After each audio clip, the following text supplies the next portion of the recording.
बृहस्पतिवार की कथा। किसी गांव में एक साहूकार रहता था जिसके घर में अन्न, वस्त्र और धन किसी की कोई कमी नहीं थी। परंतु उसकी स्त्री बहुत ही कृपण थी। किसी भिक्षार्थी को कुछ नहीं देती, सारे दिन घर के कामकाज में लगी रहती। एक समय एक साधु महात्मा बृहस्पतिवार के दिन उसके द्वार पर आए और भिक्षा की याचना की। स्त्री उस समय घर का आंगन लीप रही थी। इस कारण साधु महाराज से कहने लगी कि महाराज, इस समय तो मैं घर लीप रही हूँ, आपको पर कुछ नहीं दे सकती, फिर किसी अवकाश के समय आना।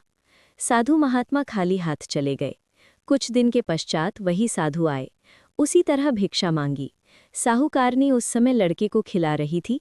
कहने लगी, महाराज, मैं क्या करूं, अवकाश नहीं है, इसलिए आपको भिक्षा नहीं दे सकती। तीसरी बार महात्मा आए तो उसने उन्हें उसी तरह से टालना चाहा, परंतु महात्मा जी कहने लगे कि यदि तुमको बिल्कुल ही अवकाश हो जाए तो मुझको भिक्षा दोगी। साहूकारनी कहने लगी कि हाँ महाराज, यदि ऐसा हो जाए तो आपकी बड़ी कृपा होगी। साधु महात्मा जी कहने लगे कि अच्छा, मैं एक उपाय बताता हूँ।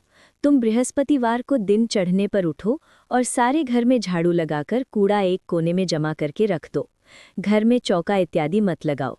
फिर स्नान आदि करके घर वालों से कह दो उस दिन सब हजामत अवश्य बनवाए। रसोई बनाकर चूल्हे के पीछे रखा करो, सामने कभी न रखो। सायंकाल को अंधेरा होने के बाद दीपक जलाया करो तथा बृहस्पतिवार को पीले वस्त्र मत धारण करो, न पीले रंग की चीज़ों का भोजन करो। यदि ऐसा करोगी तो तुमको घर का कोई काम नहीं करना पड़ेगा। साहूकारनी ने ऐसा ही किया। बृहस्पतिवार को दिन चढ़े उठी, झाड़ू लगाकर कूड़े को घर में जमा कर दिया। पुरुषों ने हजामत बनवाई, भोजन बनवाकर चूल्हे के पीछे रखा।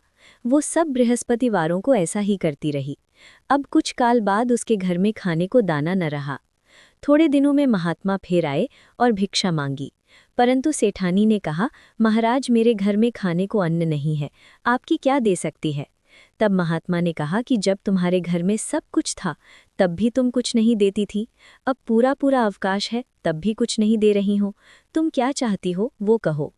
तब सेठानी ने हाथ जोड़कर प्रार्थना की, महाराज, अब कोई ऐसा उपाय बताओ कि मेरे पहले जैसे धन धान्य हो जाए। तब महात्मा जी को दया आई और बोले, बृहस्पतिवार को प्रातःकाल उठकर स्नान आदि से निवृत्त हो, घर को गौ के गोबर से लीपो तथा घर के पुरुष हजामत न बनवाएं, भूखों को अन्न जल देती रहा करो, ठीक सायंकाल दीपक जलाओ।